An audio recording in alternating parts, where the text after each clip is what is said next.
بسم اللہ الرحمن الرحیم۔ حضرت فضالہ بن عبید رضی اللہ تعالیٰ عنہ کہتے ہیں کہ رسول اللہ صلی اللہ علیہ وآلہ وسلم ہم لوگوں کے ساتھ مسجد میں تشریف فرما تھے۔ اس وقت ایک شخص مسجد میں آیا، اس نے نماز پڑھی اور یہ دعا کی، اے اللہ میری مغفرت کر دے اور مجھ پر رحم فرما۔ رسول اللہ صلی اللہ علیہ وآلہ وسلم نے فرمایا، اے نمازی تو نے جلدی کی، جب تو نماز پڑھ کر بیٹھے تو اللہ کے شایان شان اس کی حمد بیان کر اور پھر مجھ پر صلاۃ درود بھیج، پھر اللہ سے دعا کر۔ کہتے ہیں اس کے بعد پھر ایک اور شخص نے نماز پڑھی، اس نے اللہ کی حمد بیان کی اور نبی اکرم صلی اللہ علیہ وآلہ وسلم پر درود بھیجا تو نبی اکرم صلی اللہ علیہ وآلہ وسلم آیا، اے نمازی دعا کر، تیری دعا قبول کی جائے گی۔ حدیث نمبر 3476۔ حضرت فضالہ بن عبید رضی اللہ تعالیٰ عنہ کہتے ہیں کہ نبی اکرم صلی اللہ علیہ وآلہ وسلم نے ایک شخص کو نماز کے اندر دعا کرتے ہوئے سنا، اس نے نبی اکرم صلی اللہ علیہ وآلہ وسلم پر صلاۃ درود نہ بھیجا۔ نبی اکرم صلی اللہ علیہ وآلہ وسلم نے فرمایا، اس نے جلدی کی۔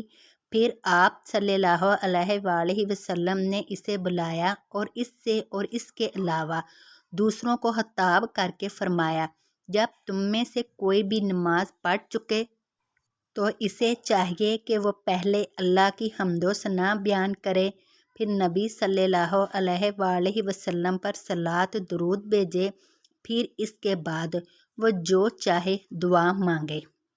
وضاحت: نماز کے اندر سے مراد ہے کہ آخری رکعت میں درود کے بعد اور سلام سے پہلے نماز میں دعا کا یہی محل ہے، جس کے بارے میں اللہ کے رسول صلی اللہ علیہ وآلہ وسلم نے فرمایا ہے کہ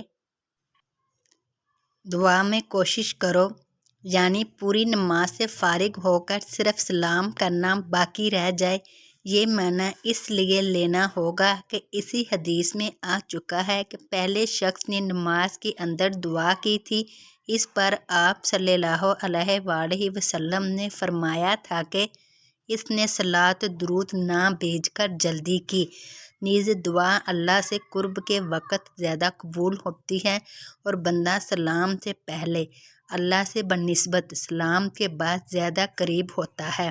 ویسے سلام بعد بھی دعا کی جا سکتی ہے، مگر شرط وہی ہے کہ پہلے حمد و ثنا اور درود سلام کا نذرانہ پیش کر لے۔ حدیث نمبر 3477۔ حضرت ابو امامہ رضی اللہ تعالیٰ عنہ کہتے ہیں کہ پوچھا گیا، اے اللہ کے رسول، کون سی دعا زیادہ سنی جاتی ہے؟ آپ صلی اللہ علیہ وآلہ وسلم نے فرمایا، آدھی رات کے آخر کی دعا، یعنی تہائی رات میں مانگی ہوئی دعا، اور فرض نمازوں کے اخیر میں۔ حدیث نمبر 3499۔ حضرت ابوذر غفاری رضی اللہ تعالیٰ عنہ سے روایت ہے، رسول اللہ صلی اللہ علیہ وآلہ وسلم نے فرمایا کہ میں علم غیب کی وہ چیزیں دیکھتا ہوں جو تم نہیں دیکھتے، اور وہ آوازیں سنتا ہوں جو تم نہیں سنتے۔ آسمان چرچرا رہا ہے اور حق ہے کہ وہ چرچرائے۔ قسم ہے اس رب ذوالجلال کی جس کے قبضہ میں میری جان ہے، آسمان میں 4 انگل جگہ بھی نہیں ہے جہاں کوئی نہ کوئی فرشتہ اللہ کے حضور میں اپنا ماتھا رکھے سجدے میں نہ پڑا ہو۔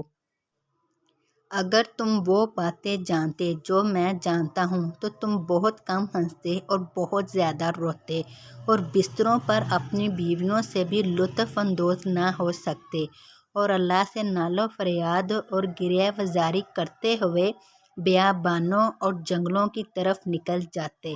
مشکوٰۃ المصابیح۔ حدیث نمبر 142۔